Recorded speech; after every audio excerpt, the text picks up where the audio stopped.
So welcome to Voices with Vervaeke. I'm joined by my good friend, Rafe Kelley. Some of you have seen Rafe before on this channel.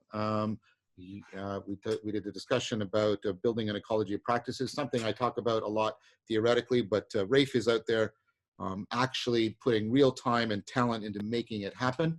And then I've posted about a really excellent discussion, in fact, dialogos, that Rafe and I had about the hero archetype. And I've been on Rafe's channel a lot too. And so it's great that you're here, Rafe. So welcome very much. Thank you very much, John. It's a real pleasure to be here. So Rafe, tell us, I just mentioned, tell us a little bit more about yourself, and especially I often hold you out, and I'm proud to do so, as an exemplar of somebody who's out there building an ecology of practices, who's in discussion with, good cog-sci about this, and is, familiar with issues around meaning and the meaning crisis. So yeah, tell us a little bit more about yourself. So, my base is parkour. And before that, martial arts and really a lot of movement arts, but parkour is where I kind of went deep and where a lot of these things started to gestate for me. But, I guess maybe a good place to start is that as I reached kind of the end of my 20s, I had adopted a very much a kind of a professional idea of what is archetypal, right? Like what you should be aimed at was to be aimed at like the professional athlete model of being a parkour athlete. And that didn't take me where I needed to take me. And I started getting injured and had a few other issues with that. And so I started asking this question of like, I had a competition that I was training for in 2013. And I tore my rotator cuff prepping for the competition. And then I was almost able to compete. I finished third in qualification, but the only way I could complete one of the courses was to do this 16-foot running jump where I had to catch with both my hands. And I just knew my shoulder wouldn't be able to take it. And so I'd had a series of injuries at that point. And I kind of looked in the mirror and I said, do you tape yourself together to try to compete for a couple more years? Or do you change the way that you practice such that it can be sustainable for life? And that really came down to like, why do you do this? Is it because you're trying to reach these specific goals? Or is it because this does something for you that's deeply meaningful? And I chose that it was the meaningful thing. And I had been trying to compete and go, and all the competitions were indoors. And I found that what I was really loving though was playing outdoors in nature. And so I went deep into that. And I was really influenced at the time by the work of Stuart Brown on play and in how important play and unstructured play is, and Frank Ferencich, his work with Exuberant Animal. And so I was digesting those ideas and thinking about how they interacted with what we were seeing with the growth of parkour, and how everyone in parkour talked about the idea of a philosophy of parkour, but nobody could articulate what it was. And so I started diving into this, and I really went deep into play, and I started, interestingly, Stuart Brown's work talks a lot about Panksepp's rats, but he doesn't, yuck Panksepp and the research on the rats. But I didn't recognize it and go back to Panksepp directly through Brown. It wasn't until I found Jordan Peterson that I was introduced more deeply into that. But I was researching the rough and tumble play, and Mark Beckoff, and my wife actually did her master's thesis on parkour as a form of adult play. So play took me somewhere really good. But there was something about it that wasn't quite complete, because play was sort of just about the momentary experience, and it wasn't taking you further than the momentary experience. I see. And so I had all this progress just from letting go of the structure that I had of thinking of being an athlete, right? But then I started kind of falling apart. It was like there's too much structure, which caused stagnation and actually overstress. And then there was too little structure, and it was sort of like I started getting injured because I just wasn't taking care of my body enough to do the things that I wanted to do. And it was like my attention was dissipating across too many things. And so the idea of having very specific goals came. And there was this interesting thing that happened. I'd been teaching, for many years, and I was teaching these workshops where I was putting all these ideas together. And the basic idea is we evolve for movement, and we evolve to learn movement through play. And and in 2016, I found Jordan Peterson's work. Well, let me back up for a second. What I noticed was when I was teaching, I could spout scientific literature at people as a justification for why they should adopt the training things. Mm, And people respected that. But when I told them stories about my own experience, they were moved by it. mm, right. Right. And so I started to think that within narrative, there was something incredibly powerful, and I wanted to understand more about it. And so when Pearson showed up on Joe Rogan, there was the whole political preamble, but somewhere in the middle of the conversation, it switches to being about narrative and about meaning. And that was when I was like, this is what I was looking for. Right, right, right. And so I ended up then layering in all these ideas around narrative. And the other thing that was happening in parallel to that was I started teaching these events where I took people out to the family property that I'd grown up on. Mhm. And then we would travel out from there to train in these natural spots. And so we'd have 3-day events. So before that, all my teaching was in group class settings. And in the group class setting, there's wonderful things that can happen, but there was something completely different that started happening when you had 3 days with somebody. And then Right. we went to 5 days, it was even deeper. And I started listening to my students, and I would ask them at the end of the seminar, like, what did you get out of this? What was the most important thing about this? And I expected it to be a jump that they did, right? I expected it to be movements that they learned. I expected it to be like knowledge that they attained. But they always talked about feeling deeply connected, feeling Ah, connected to a tribe, and feeling all these things. And so I started to pay attention to that. And I was lucky enough also to have students who came from the Wilderness Awareness School, which has been, this wonderful place of developing nature connection, sit spotting, meditative practices through John Young's work. mm, Um, and so they started coming, and they were initially students. Kyle Koch, who's been on my podcast recently, was one of them, and Jamie Mock, and Kyle's really come to work with us very deeply now.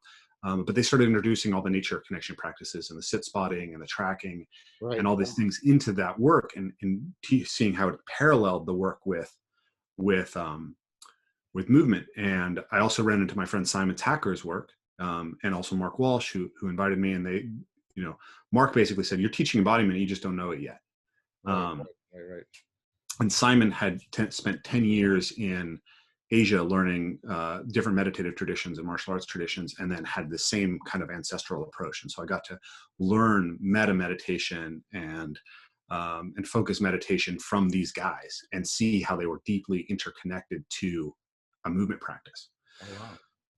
So over time, what we realized was that essentially there was a need to what people were coming to the events for was because they felt deeply alienated and disconnected from the things that give meaning to life.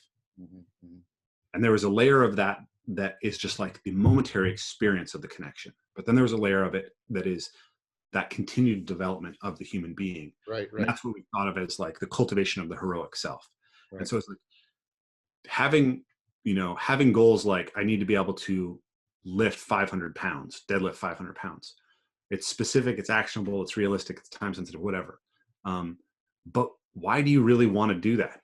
Right? Right, right, It's right. not actually motivational in itself. It's just an arbitrary number.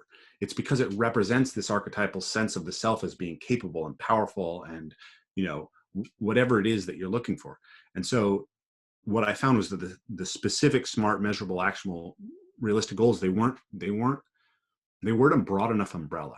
And there was this conflict between there's this potential for conflict between goals and what was actually deeply motivational and meaningful to you. Right, right, right. And so then we ended up thinking, okay, if we are aimed at the most heroic development of the self, if we're aimed at self-transcendence, that's what this should be about. And then we found through the work that movement has that, right? Parkour was the genesis around the sense of self-transformation. And then it's like, well, what would a philosophy of parkour look like? Mhm. And then nature connection practices, and then mindfulness practices, and then noticing that the community was what people were really coming for, and then seeing that there are actually practices that deepen community, and that we don't have an articulation or respect for them, right? So it's like singing songs together, dancing together, spending time in a sauna together, doing hard physical things together, right? Struggle, like hiking for a long time with a bunch of people. Yeah. All those things foster a deep sense of bonding that people are desperate for and don't have. So that's a bit of the history of how this has all come together. And then when I found your work, the understanding of how this connects to embodiment, being embedded in the environment, having an enacted practice. I remember before I interviewed you for the first time, I was listening to a podcast you did. I wish I could remember the name, but you said something like, the question that you would have for Jordan is, you have this proposal of Christian pragmatism, and you have this theory, and it's beautiful, but where's the practice? Yes. Yeah. And that hit really home with me, right? And so I've viewed you as this extraordinary articulator of the role of practice and how we bring practice together, an ecology of practices. So I said a lot, and I don't know if I said enough, but I want to see what's come up. Oh, that you were very eloquent. That was fantastic. Yeah, I like that, and it's interesting because I sense that there is this turning, and it's being accelerated by the COVID crisis towards the centrality of of practices that have real transformative power and real aspirational impact. And you even see it on platforms like Rebel Wisdom, where the reorientation toward the centrality of practice, or even maybe praxis is better because it's a whole network of practices, right? Yeah. It's becoming very clear. And even trying to, even in these conversations, and this is some of the work I'm doing with, with Guy Sandstock and Christopher Master Pietro and Peter Lindbergh, and Jordan Hall, right, is trying to turn these conversations into a deep kind of transformative and aspirational practice as well. So I think that, I think you put your finger on something very interesting, and I like the way, well, you and I've talked about this. In some ways, the work I'm doing is very sort of top down. It's theory and science, and I'm reaching down to try and figure out what would this look like in practice. And in a very complementary fashion, your discovery has been very bottom up. You're in there doing stuff, and then you worked your way up towards theory. And so there's like this. I think this is one of the ways why we resonate so well together. Because part of the argument I've made is we need both of those. We need the top down and the bottom up, and we need them to be into deep dialogue with each other, if we're going to afford what you said was at the core of this, which is giving people real transformation in their meaning of life that has a long-term trajectory to it. I think that's the key thing. And I think what's happening now with the COVID crisis is that we're, that the foregrounding of the need for meaning as deep and long-lasting connectedness, I think is just being pronounced, precisely because people have lost a lot of connections in a certain way. And this brings up a topic that you and I thought we might discuss, which is the idea that that one of the things the COVID crisis is doing is exacerbating the meaning crisis by inflicting a kind of domicide on the world. And this is a notion that I got from Brian Walsh. He gets it from Porteous and Smith, and we made use of it, Chris and Philip and I, in the zombie book. And I've been talking quite a bit about this in some of the videos. And then, and there's been other periods in history where there's been these kinds of, so domicide is, the loss of a sense of home. And of course, that's happening with people very much. Their sense of where they feel safe, where they feel at home, right, and sort of the scope of their identity in the world is radically shrunk. People are feeling disconnected. They're feeling disconnected, of course, from a lot of their loved ones. Relationships are ending. There's loneliness. Many people are describing their experience using the adjective surreal. The sense of connectedness to reality is disappearing. And so I think, I mean, one of the things I'm trying to do is I'm doing a live, I'm putting on a live streaming of the meditation and contemplation course that I offer to try and give people some tools. And I wanted to hear your thoughts around domicide and what you think, and like how your ecology of practices might be specifically relevant to that issue. Is that fair enough? Yeah. This is something I've been thinking about talking to you about for a while now, this idea of how does parkour, zombies, and everything interrelate with Domicide. When I read your book, the story of the Grassy Narrows Ashinabi, I believe, Yes, yes. was extremely striking to me, and it ignited something from a previous conversation. But to summarize that, right, there was this tribe of people who were living, and they had a sense of how far apart their houses should be, and they had a sense of the meaning in the landscape. Yeah. And they were moved to a new reservation under good intentions, right? Because it had access to things that they thought would improve. But then we saw this massive suffering in their culture, right? Can you tell me just a little bit? Do you remember? It's something like rates of domestic violence went up, rates of drug addiction went up, suicide goes up. So there's two aspects to it. One, of course, is a biological, physiological. We mentioned this in the book. The movement did subject them probably to some kind of mercury poisoning. Yeah. Right. But what Brian's work was trying to show is that the capacity, and that of course is horrific, right? And and the Canadian government bears responsibility for that. And so I'm not trying to be dismissive, and we didn't try to be dismissive of that in the book. But what Brian was trying to show is, but the capacity for the culture to try and respond and deal with the impact of this, and sort of deal with the movement, them being, as you said, moved to a different housing location, was deeply undermined by the fact that the government had given them a new kind of arrangement of their living space. Mm-hmm. So you've got a culture that these people are being culture shocked. They're being moved, ostensibly for good reason. Then they're being put under a physical stressor, poisoning, right? And then what happens is, right, their ability to respond to this is dramatic, because they lose their sense of home, because, and this is Brian's point, houses become homes when they become basically tools, very complex sets of tools by which we symbolize, inhabit, enact our worldview, how we fundamentally are making sense of who we are, what the world is, and how we relate to each other. And by changing the housing structure, all of these processes of making sense were massively disrupted. So at the time when these people most needed to sort of feel really connected to themselves, to the world, right, they were suddenly, all of this was torn apart, and so they get huge increases in violence and domestic violence and suicide, substance abuse, etc.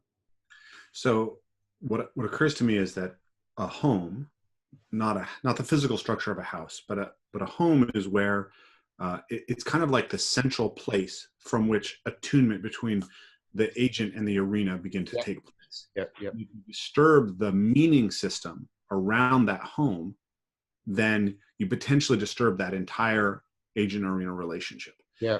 And it's relatively invisible. It'd be very easy to say from as a white Westerner who's used to living in an apartment block, the meaning system in which a traditional home and the land around it and the way that it's used is embedded is very invisible to us. And so we can disturb and destroy something that is very central to somebody and not even know that we're doing so. Oh, totally. And we also, we also can do it to ourselves without realizing it. People often, when they consider moving, they often are focused on, and I mean, of course, I'm not saying they should dismiss, but they're focused on the socioeconomic factors, and they forget. I remember when I first moved to Toronto, and I was hit by this, and it was like, what, and it was like culture shock. It was like profound culture shock, and I felt sort of a deep anxiety. And then you realize you start doing all these homing things that have actually no functionality to how you're making use of your dwelling in a socioeconomic fashion. But what you're doing is you're trying to make your house a home by doing all this symbolic all this symbolic work in it to try and alleviate that weird sense of displacement. So I think we can also, I think it's not only we can be blind to how we might be affecting other people. I think we're also blind. We don't pay enough attention to how we are affecting ourselves. Yeah. I mean, so this is a little bit far-field, but, I was an anthropology student. So this is something that I've always been interested in, is like culture and diversity and how these things interact. And so there's kind of two big narratives or there's a big narrative that is dominant in academia now, which in many ways is just an inversion of a previous narrative, right? Right, yeah. The early narrative was there is a hierarchy of culture, right? Yeah. And white Western culture is at the top of that culture. Yeah, and the way that we do things is right. Yeah. And that essentially we're trying to get the rest of the world to catch up, right? Yeah. So when we impose our culture, when we take the Native American children, here in the Northwest, we had these forced schooling of Native American. We had the residential schools in Canada as well. Horrible. Okay, so we take them out of their system, and sometimes people are being cruel, right? There's absolutely racism and hatred and all these things that are in there. Yeah. But even if it's well intentioned, Yeah. we don't know what we're disturbing. Exactly. Now, so we see that visible minorities are still suffering in many ways, right? And so now, if you take the old white agency allows everyone to achieve civilization, it's kind of been reversed, and now it's white agency oppresses everybody. Right. And I think that that shouldn't be entirely dismissed, right? But I do think that there's another way that we can look at it, which is along the lines of cultural change disturbs our meaning structures, and that's disruptive for everybody. And the larger the gap that you're being asked to cross, the harder it's going to be. Right. So in many ways, what you're describing with the meaning crisis is the disruption of the underlying cultural network. Oh, and yes. Everybody's suffering from it, but the people who've been on the hockey stick the longest, yeah, are suffering the least because they're better prepared. And so like we are the reason that a Native American might be suffering from domicide is actually the same reason that so many white kids are committing suicide, right? Yeah. It's just that we've got more cultural technology to help us wind through those waters. Right.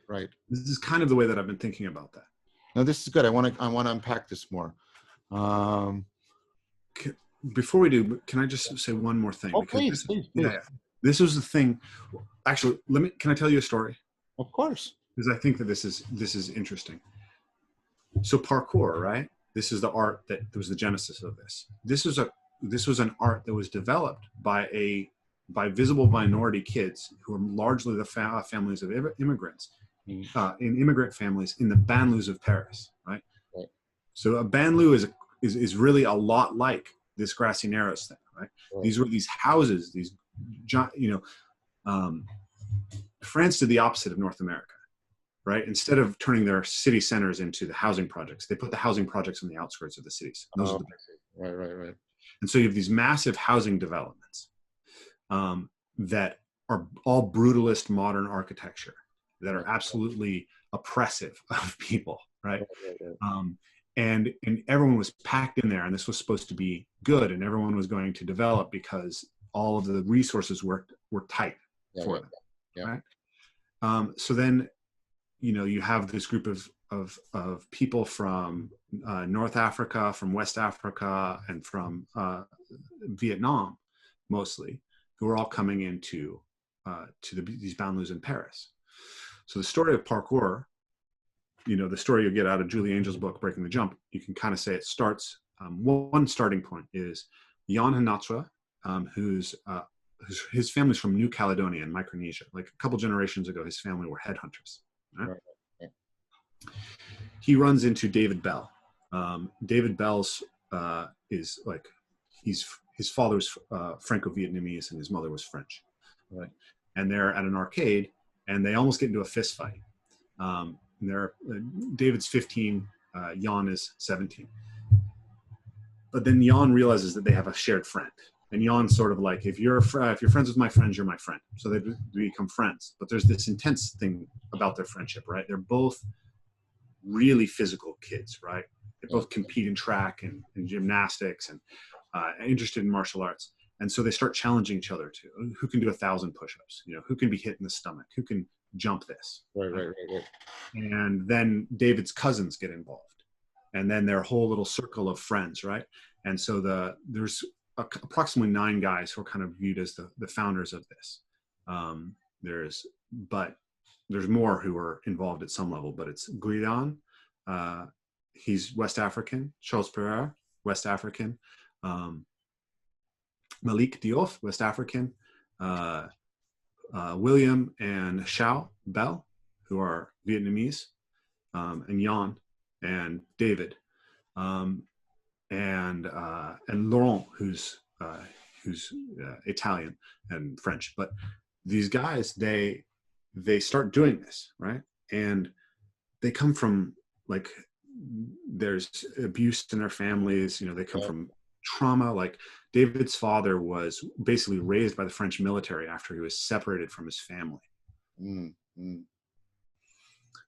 And a lot of the kids that they grew up with go on to be in gangs, go on to have all of these, be drug addicts, have all of the dysfunction that is typical of these communities, these immigrant communities. And the domicide community is what you're saying, right?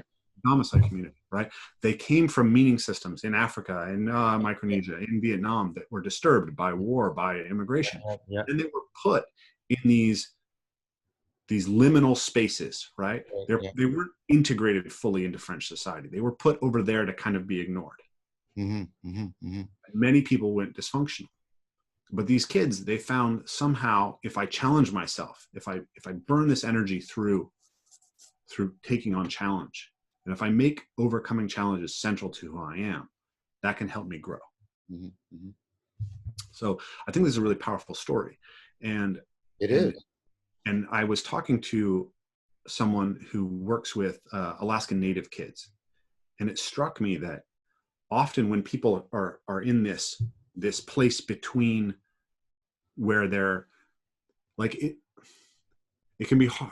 You can be stuck in a place where the arrival of guns and sugar and snowmobiles and whatever has in many ways made your previous culture technology kind of obsolete, right?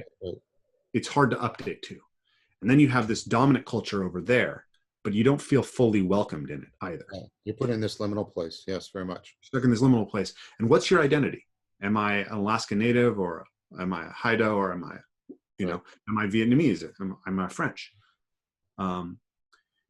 And it struck me that not just parkour, but many movement arts and other practices as well, but they can act as bridges. They're liminal spaces in which you can have an identity that's shared between the subculture and the dominant culture.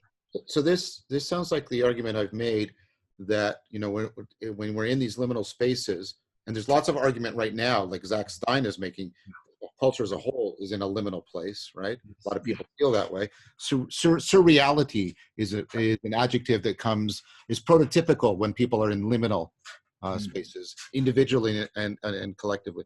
And I've made the argument that serious play is the way in which we learn, in which we can appropriately navigate these liminal spaces. Yeah. And that we used to have, of course, places of serious play, like religious institutions, but that largely collapsed for a lot of people. And it sounds to me like the people that you're talking about, they didn't turn to religion; they turned to something more primordial in order to turn to Jackie Chan and Dragon Ball Z, martial arts movies, and Raymond, which have a huge mythic component to them, of course. Oh, absolutely. But there's something physical, and something that's been interesting to me as I've explored the space of meaning and movement is how appropriate is this marriage, right? Yeah. Like, am I getting outside the scope of practice of what I should be looking at?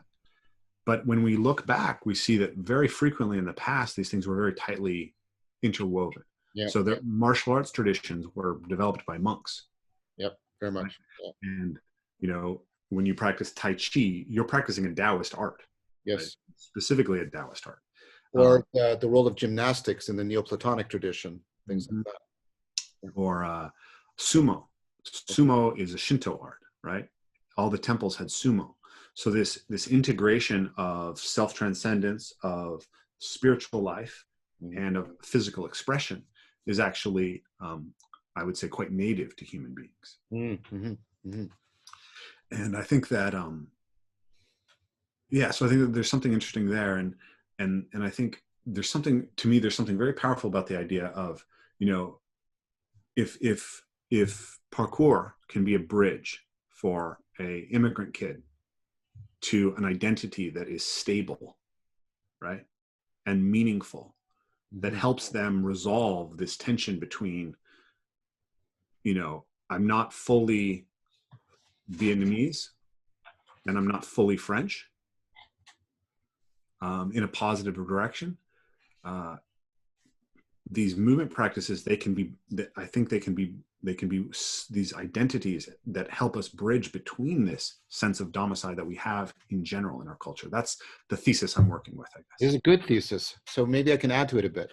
So right now you're talking about the transformation of identity in the agent, but it sounds to me, and I know you've talked to me about this before, parkour is also transforming the arena. Yes. I mean, you mentioned how they're taking basically this brutalist, dead end, you know, landscape, and they're revitalizing it, and they're turning it into an arena that affords them, right, all kinds of growth and self-transcendence and connectedness, because, you know, they're interacting now with their environment is now affording them rather than just containing them. Absolutely. I mean, it's very interesting from a sociocultural perspective, right? Because where is parkour born, right? Kids everywhere, all over the world, have jumped off things, have flipped off things, have done things, but it sparks into a thing, in this into a worldwide phenomenon. Right. Where skill levels explode beyond anything we've ever seen before, and it starts in this brutalist and nightmare in a way, right? I mean, Every isn't that terrible, but there's something of that, and that brutalist architecture. It's kind of interesting, right? Like brutalist architecture, you know, a lot of people, like, I think it's horrible to look at, and it's pretty oppressive to be around all the time. And it was designed in a way as like blind to human aesthetics. Yeah. Like parkour kids love it. It affords tons of movement. Yeah. Right?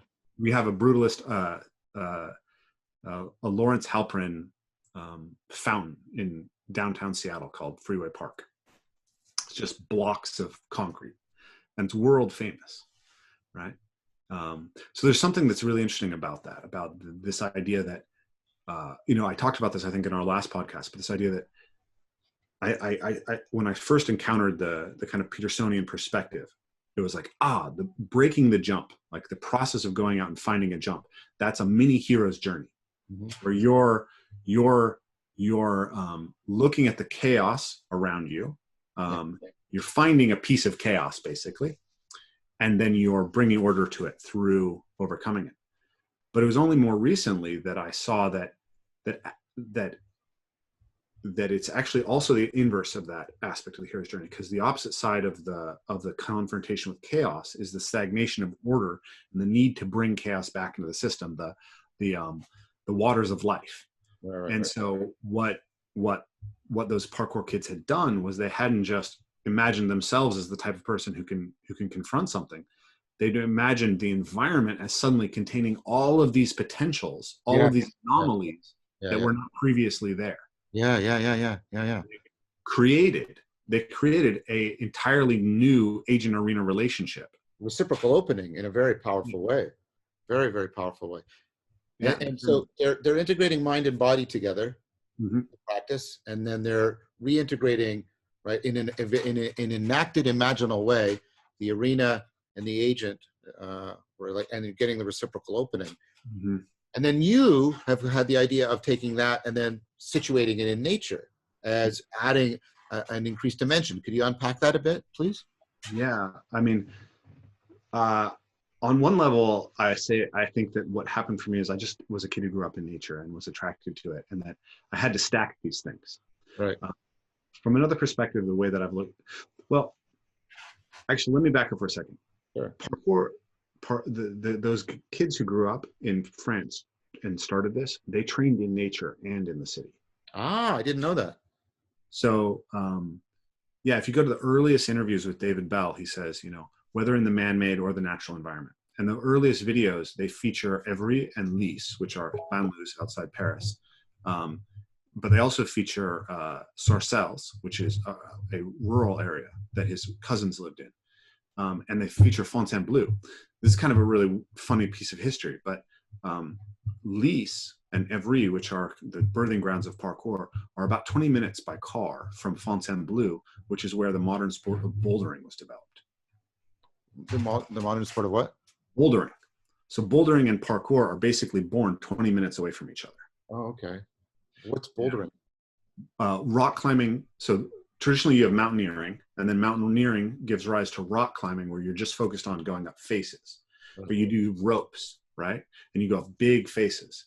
And then people start training to be better at doing that by just climbing boulders where you don't have to be roped in. Oh, So now you have, oh wow.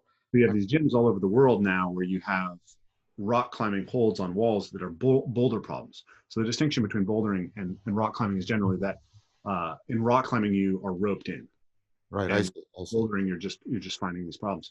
So that separates out in a lot of ways in Fontainebleau. So anyway, so they're there, and then in the documentary Generation Yamakaze, I can't remember which one of it is, but one of the other founders, he says the body of parkour is born in Evry, which is urban, but the spirit is born in Sarcelles. Oh, right. So they found things that would transfer between the two and flow between. Yeah. So they were there with both, but now an interesting thing happened when it went international. It became very strongly associated with just the urban environment. Ah. People would call it urban obstacle coursing. And I think that part of this may have been that the earliest popularizers in the UK, the Urban Free Flow group, they were called Urban Free Flow. There's a start, right? Yeah. But this was the first big group and the first big website for parkour was Urban Free Flow. And they didn't have a really good understanding of what was happening with the French guys. They didn't have access to them. They couldn't speak the language.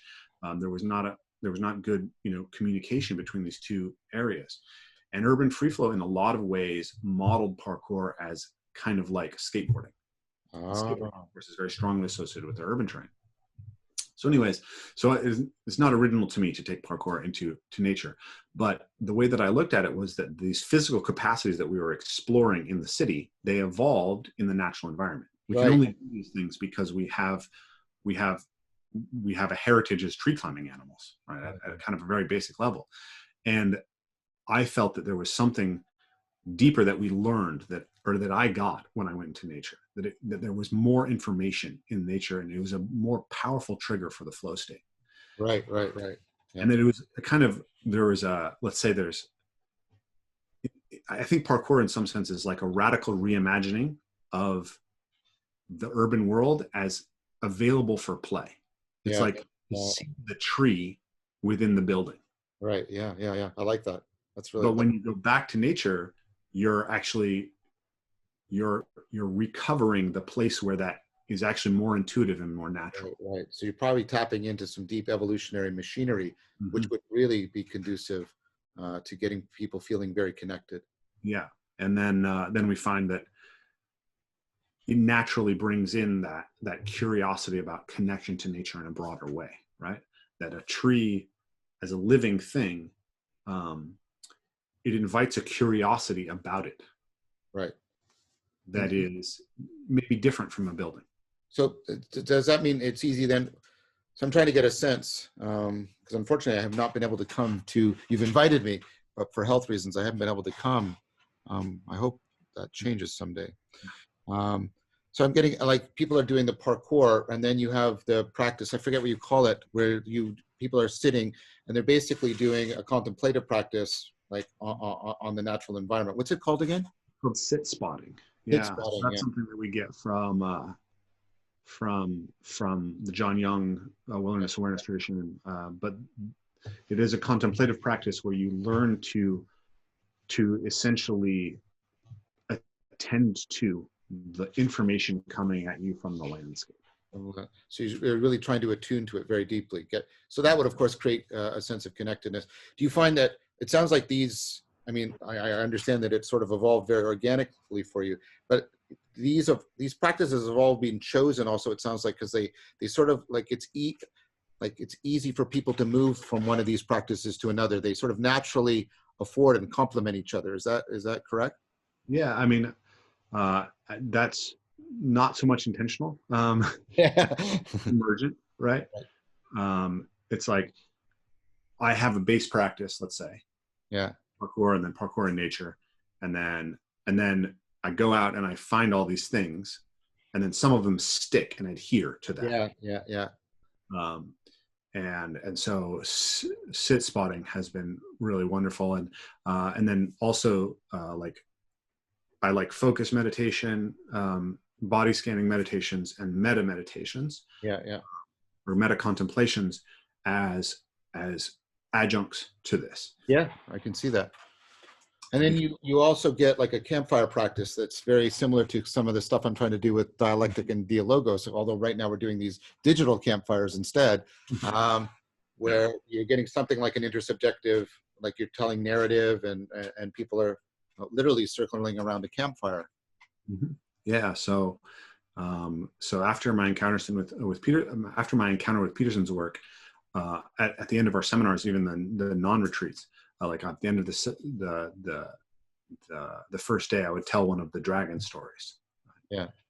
And then I would ask people, like, why would I tell a story like that at a movement retreat? What does this have to do with like being able to jump or do vaults? And then we'd have a discussion about it. And, you know, I'd reveal that for me, fundamentally, the dragon story was an archetypal representation of the hero's journey, and that our movement practice was a way in which we could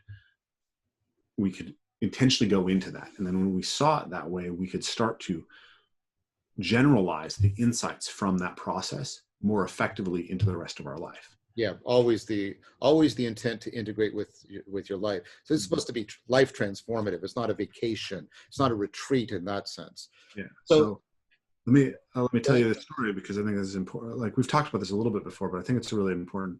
You know, thinking about those original guys.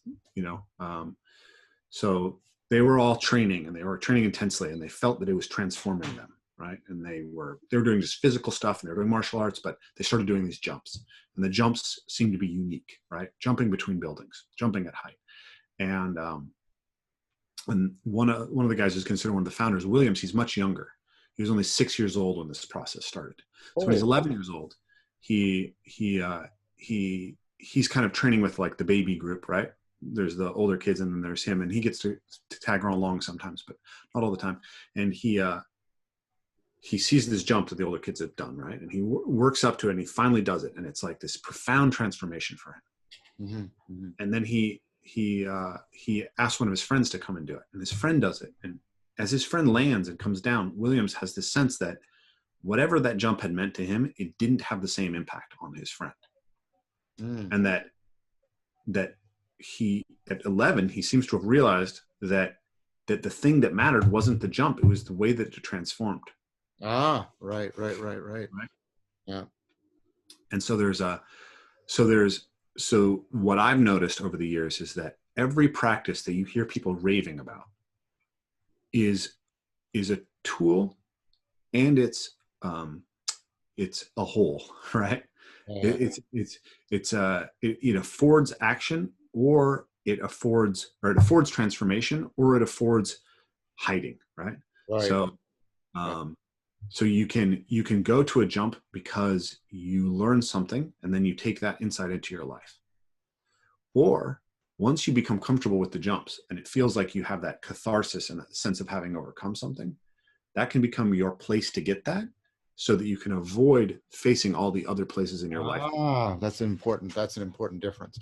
The Buddha talked similarly. I was talking about this in one of the classes about, people who are using meditation and contemplative practices in order to, pursue awakening versus those who are trying to hide from the world and try to become content and feel right. Yes, very, very much. Very, very, very I've much. seen exactly the same thing in meditation, where there are people whose meditation practice opens the world to them. Yeah. There's people whose meditation practice becomes a place to avoid the world. So I have this slogan I often use when I'm teaching my students, and I've used it in the meditation class that I'm doing online. I say that meditation is an education. It is never a vacation. Yeah. A way of trying to bring that. So when people are talking around the campfire, I'm just interested. Okay. Does that mean that they sort of start to reflect on not the event itself? I mean, obviously they're going to talk about the events of their day. They're human beings, but part of what happening there is that they're reflecting on this transformative meaning itself, and there's discussion about that. Does that come out? Yeah. So the campfire in practice. So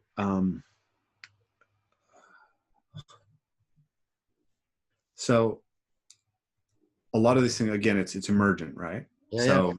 I get it. It's a work in progress, which is great. Yeah. So you're camping, right? You don't know why you're just camping in some sense, so that you have a place to keep people so that they can then go do stuff. They can teach them, but it's not part of the teaching. It's just the hanging out after, right? Yeah. That's the way it is. So then, we go from 3 days, and that's great. And then we go to 5 days. And the year that we went to 5 days, I contracted Lyme disease teaching in Denmark. Oh. So on the 3rd day of the seminar, I hit the cycle of the Lyme disease, and I was puking and feverish and all of this stuff. Oh. And we had, Kyle, the teacher I mentioned, who was a wilderness awareness school teacher, I left him in charge and went and spent the night at my mom's because I couldn't camp. Right. And that night they played songs. We had 2 capoeiristas who were playing capoeira music. And then we had another person who was songs. And so there was this, something had happened when I came back to teach the next day. Oh, I see. And the people were a tribe in a way that I hadn't experienced before. And it was deeply, deeply meaningful to them. That was in 2016. So the next year we tried to recapture it, and it was still strong, but it wasn't quite as strong. Right. And so then we start thinking, well, what is this? This isn't just this song thing or this campfire time thing. It's not just a place for me to give a lecture. Yeah. Right. And it's not just recreation time. It's actually part of the transformation. Yes. Yeah. And last year, I went and did Mark Walsh, our mutual friend Mark Walsh's EYP work.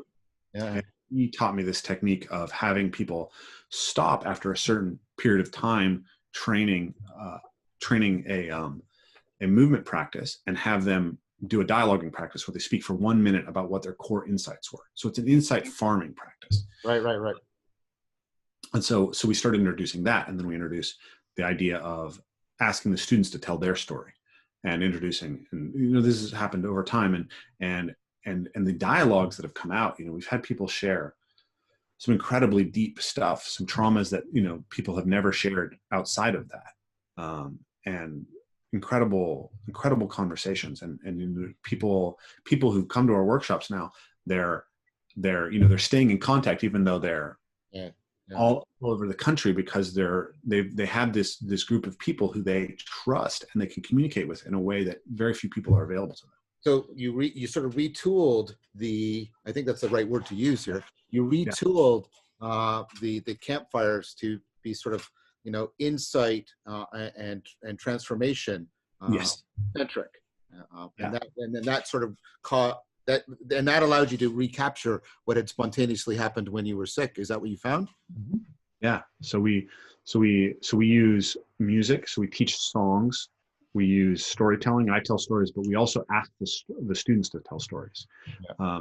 We did this last retreat that we did for the first time, where we asked the students to get together in groups and compose a narrative myth, basically, of their experience at the event. and then present it to the group. Do they still share their insights from their practice throughout the day too? Yeah. Like what they found most transformative? Around the campfire, not as much just around the insights from the day. That's kind of summed up at the end of the day, right? So after each section, we have a sit down and a dialogue. Oh, so you have a couple of different practices then, I see. And then you mentioned you also, and I've seen a couple of the videos, you also do some lectures. And what role do they play in all of this? So the idea of the lecture is to give the philosophical framework, right, behind it, and the science behind it to justify them, right? It's like, here's your justification for the practice, and you give people insight into how they can continue practicing, and then those also form a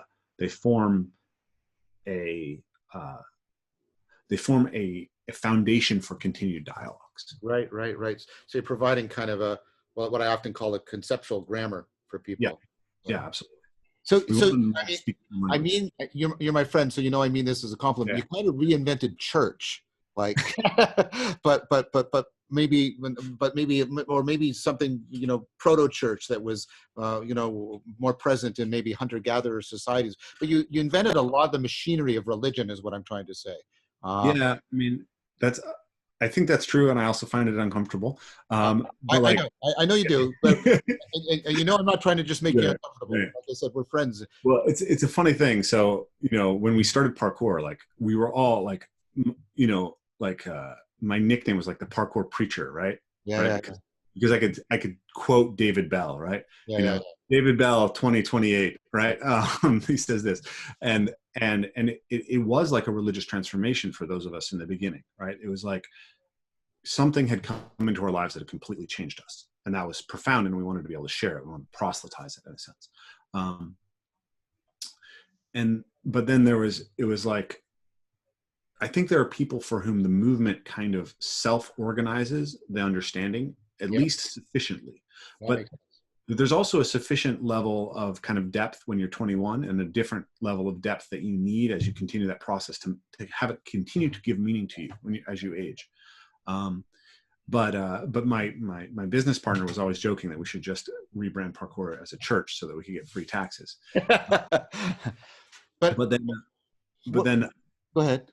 Also, I wanted to share that one of our students at the retreat, everyone was talking about how special the retreat was. He was like, what it brought him back to was church camp, right? Like going out, and he tells a story of basically like a friend. I think that they went on this long hike, and someone actually sprained their ankle, and they had to carry them back, and then they had to like take them on a canoe across a lake with like high chop in the middle of the night to like get them back and get them treatment.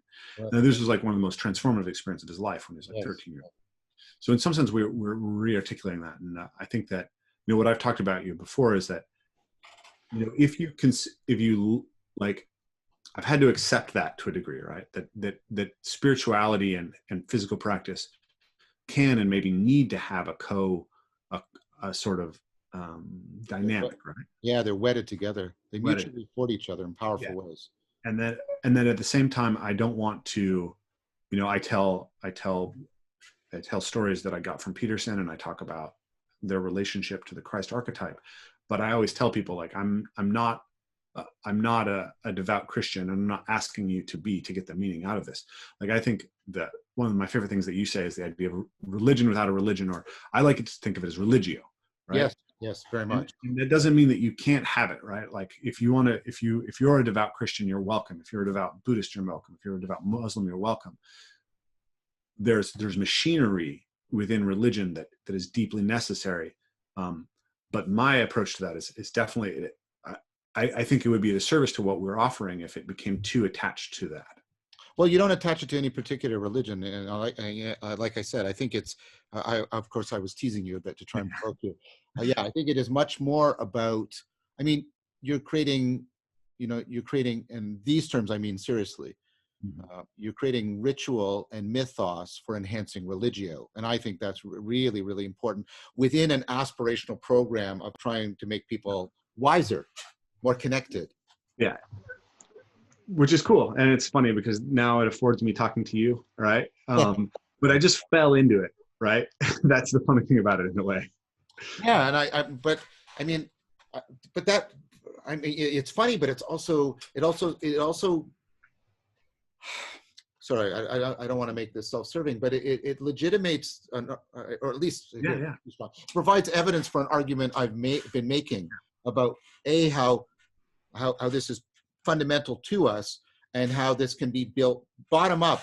It doesn't have to be belief centric. You didn't yeah. come in with this whole metaphysics and belief structure in order to create a mythos and a set of rituals that afford the enhancement of religio and the transformation of age and arena. This just emerged, and Mhm. yet it's effective and it's powerful. Yeah, yeah. It emerged in some sense despite me.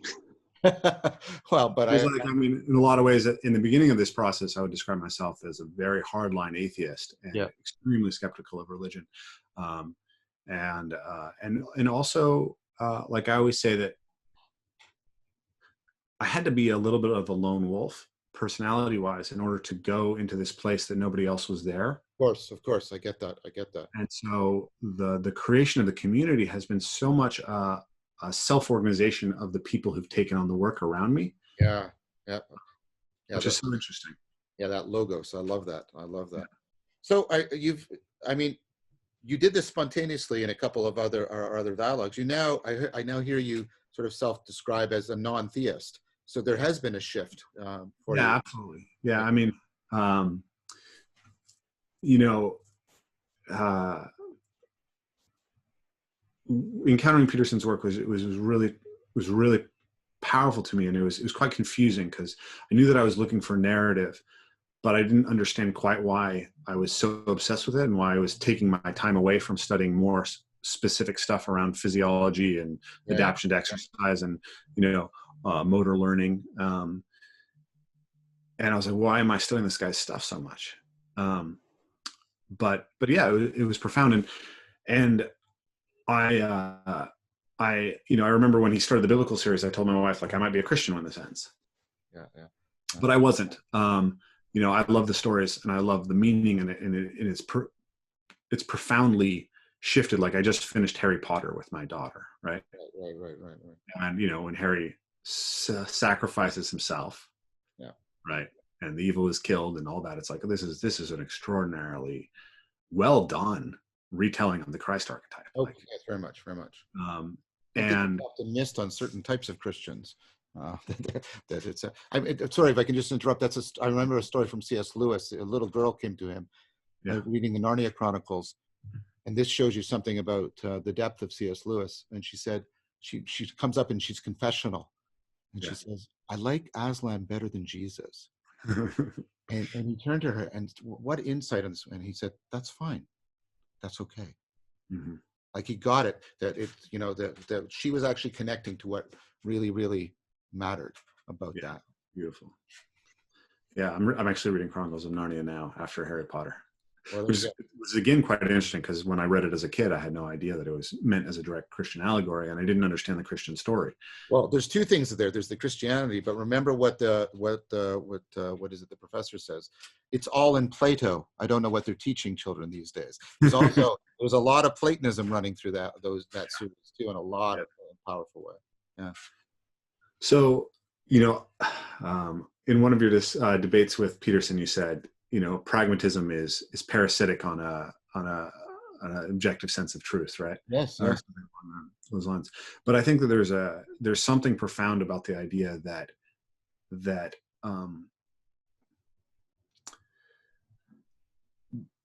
that we can't ever know objectively everything, Yes. right? We're always viewing the world through a salience landscape, and in some sense, from a Darwinian perspective, all we ever have is good enough. Yeah. I think that struck me as profound, and that, like, in the past, I would make a parsimony argument for why God didn't exist, which was basically that it's just an ad hoc hypothesis that doesn't add explanatory power. Right. But now I think it's a really weak argument. I think it's kind of an abuse of parsimony. It's like, these questions are too big for that. Yeah. And I don't personally have a sense of a divine in the sense that I think a lot of people talk about God as having, but I do have a very strong sense of the sacred. Yes, I would. That's clear to me. That's very clear to me. And you have a sense of the sacred that's not some impotent aesthetic, experience. You have a sense of the sacred that you share with others, in that affords them transformative growth. It's a powerful, evocative, and provocative sense that you have. Yeah. Tell me what you think about this, if I'm reading what you're saying correctly. But for me, when you talk about non-theism, it's almost like the question of the objective existence of God is just the wrong question. Yeah. The core of the non-theist position is rejecting the shared, so it rejects the shared presuppositions of both the theist and the atheist about how to best understand this phenomena that you and I are clearly exists, which is the experience of the sacred that is really transformative of people. So, right, and what I think is the idea that, trying to frame this in terms of the existence or non-existence of a being, and that it's primarily that the way we understand that is by manipulating beliefs, and that we can sort of nail down, get some final answer about the most appropriate symbols for that. These are all things, right? And so the theist says yes to all of those, and the atheist agrees that that's the right framing and then says no to all of those. And the non-theist says, no, I reject that framing. That framing is, I think, actually misframing the phenomena, and the meaning that is afforded by the connectedness that the phenomena is pointing to. So the non-theist, rejects that question. The non-theist says, can we come up with framing that puts I once described this to you, that affords us to fall deeply in love with being once again. Mm-hmm. This is very that's a Nietzschean thing almost, right? It's Nietzschean in some way, but I think it's Heideggerian, because I think the problem, this is a critique that Heidegger made of Nietzsche, that Nietzsche basically is still locked into. Nietzsche basically inverts Christianity, so he's still locked to it. So I think the atheist just inverts theism, and they're still locked to it, and I want to break out of it.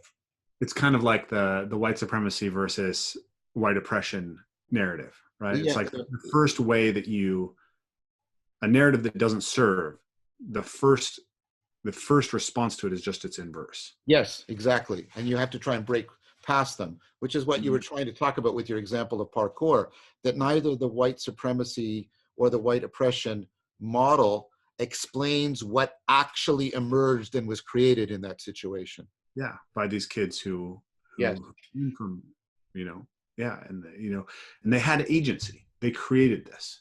Yeah. And it works. It works as a tool to bridge, right? And I think that in some ways, you can almost view parkour as a kind of analogy or a potential precursor to how can we build these tools that function. It's like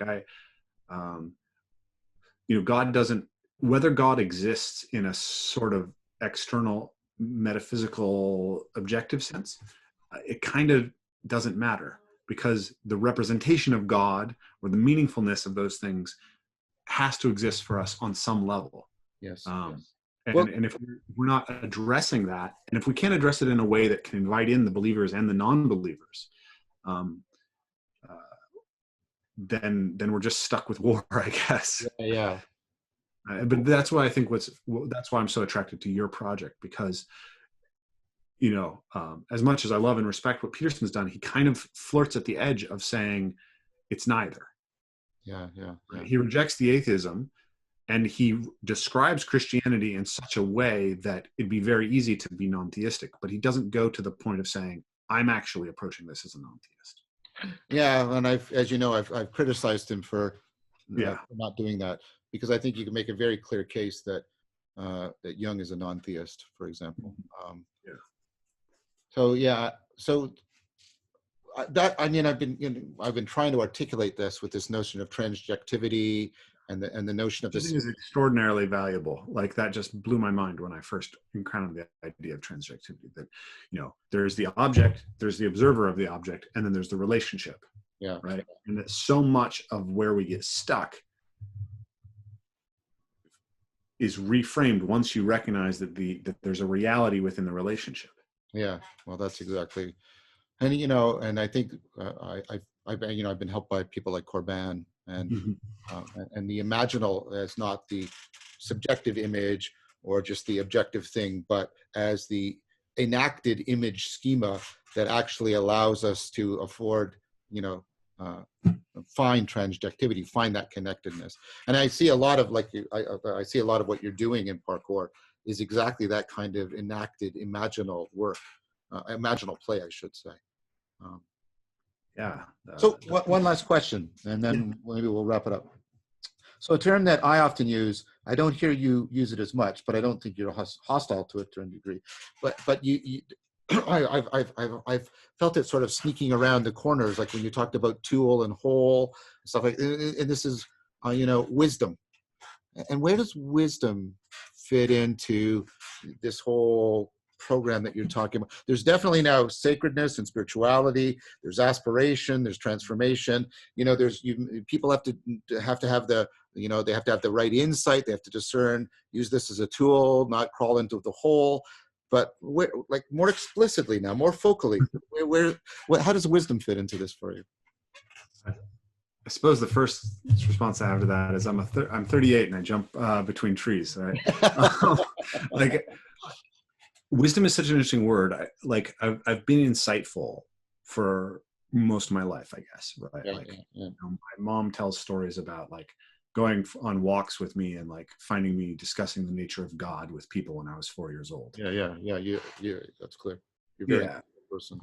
And so at 16 years old, so I actually, the first religion that I got involved in, the only religion I've really been involved in was a Native American sort of recovery. I don't know how to describe it, right? Yeah. There was a bunch of white people following this Native American leader, Johnny Moses, doing something called Sasiwas. So I was in this community and I was talking about my ideas, whatever those ideas were at the time. And a lot of people would tell me that I was wise, right? And it just stuck in my craw, because how could a 16-year-old be wise? I had no experience. For me, wisdom was experience married to insight. Yeah. At the time. Yeah. I love the way that you've articulated wisdom. I don't know that, I've integrated into the way that I'm thinking about what I'm doing. I want to afford people insight generation, which obviously is very deeply connected to that. And I think, there's this idea. One of the things that I ask is, do people do the right it's the Nietzschean question, right? Yeah. Most of morality is just cowardice. Yeah. Right. I feel like we've lived through the easiest times in human history, and maybe that's ending. Yeah. But most people behave well in these nice times, not because they have a well-cultivated virtue and wisdom and ethics, but because the game is set up so that that's what's rewarded to some degree. Yeah. And I think that if you can set the game up to reward good behavior, that's great. But you want to build also the people such that even when the game shifts, when things change, that's still what's rewarded. And I have this, or at least rewarding. I don't see wisdom, right? I don't see our political class as wise. I don't see our academic class as wise. And I also see, I'm getting a little passionate here, but I see cowardice everywhere. I see people who are not willing to look deeply at themselves, who are not willing to try hard things, who are not willing to take on difficult questions, who are not guys that I'd want beside me in a shield wall. Right. And I think it's because they haven't had the chance to test themselves and to grow themselves, and because there has to be something, more. There has to be something we're aspiring to, and there has to be systems that give us that opportunity for serious play, but also a necessity for discipline. Right. And that's ultimately what I'm interested in, is that cultivation of virtue through practice. And and one of those is wisdom. But I would say that in the ecology of of the cultivation of virtue, my role and what my work has been about is more about courage, and your role is more about wisdom. That's fair. That's fair. Yeah. But I want, and I'm very attracted to the idea of the synthesis. But I think that if I'm at least at this stage of my life, right, if I'm going to lead people on a path, I feel like the path around courage is the path that I'm most informed with, right? Most resonant with. Yeah, I feel I have a subject matter expertise that I can fairly put myself in front of people there. And if people get wisdom from what I'm doing, and perhaps they do, then that's great. But to take on wisdom as at the center of it feels presumptuous. Yeah. Fair enough. Well, I mean, we are always and only supposed to be lovers of wisdom. Anybody? Yes. So I think that. Yeah. I love the idea of philosophia. We were talking about who is the avatar of the person who comes to the work that we're doing, and it's the philosophical movement person, right? Yeah. Well, you and Mark are those kind of people. Yeah. I think that's very clear to me. That's why I enjoy so much spending time with both of you. Yeah. So that sounds like a good place to bring it to a close. Rafe, this was really wonderful. I really want to thank you very much for coming. Of course, please.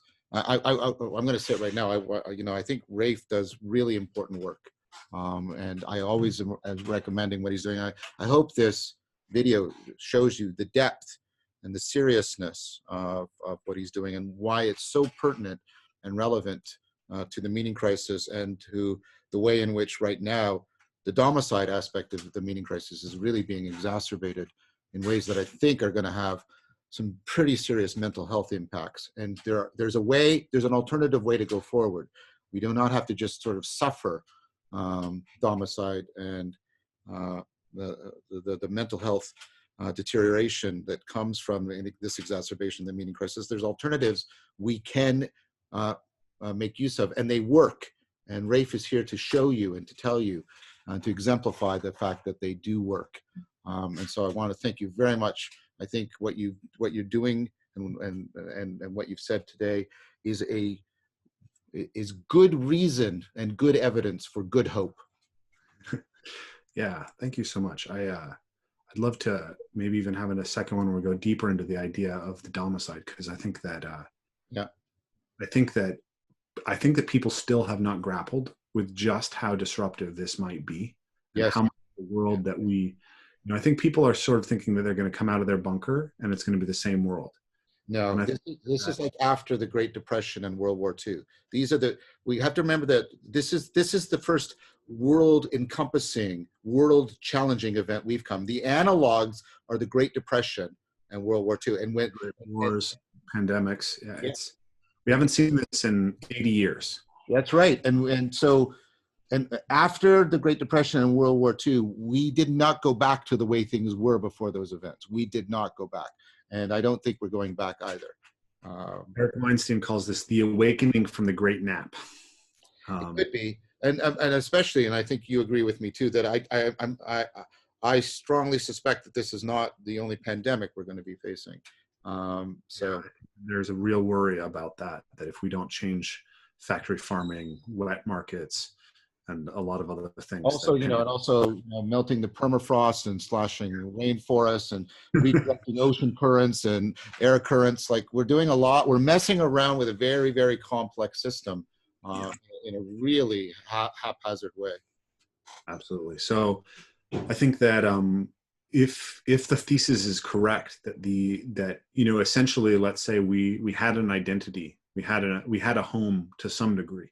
Yeah. And that home has been deeply disturbed, and we need bridges to the next home and to be able to start building it. And that means that we can't be those comfortable people in our shells anymore. We have to cultivate virtue. And we need those bridges to the cultivation of virtue and the capacity to create the next home. Well, I'll Yeah, build on your metaphor slightly. I think we had a home, but it was actually seriously deteriorated it by was. I the agree. media process, so that it like when it's disturbed, it has a very great chance that it's going to, in some significant way, collapse. Um, and I think, yeah, building bridges is exactly what we need to be doing right now. So yeah, so I offer my work as a potential bridge for people if it's interesting, if it feels like it might help them sustain and cultivate something that will take them into this potentially very new world. Well, yeah, we'll definitely talk again about. I'll follow up on this, and I really do think you should get on with talk about Paul Vanderklay, because that bit we were talking about, the shift in your spirituality and your attitude towards God and religion. I think he and his viewers would find deeply interesting. Cool. I will. Well, yeah. I mean, I can ping him. Maybe you can send him this. Yeah, I'll send him this, and I'll send him an email about this. So thanks again, Rafe. Thanks very much. Yeah, it's always an immense pleasure. I look forward so much to these conversations. Me too. I assume you're going to just end. Not you can stop the recording, I guess. Yeah, I'll stop the recording now. But I don't think you did send me your number. I think you're going to send me your number so that we could communicate more easily.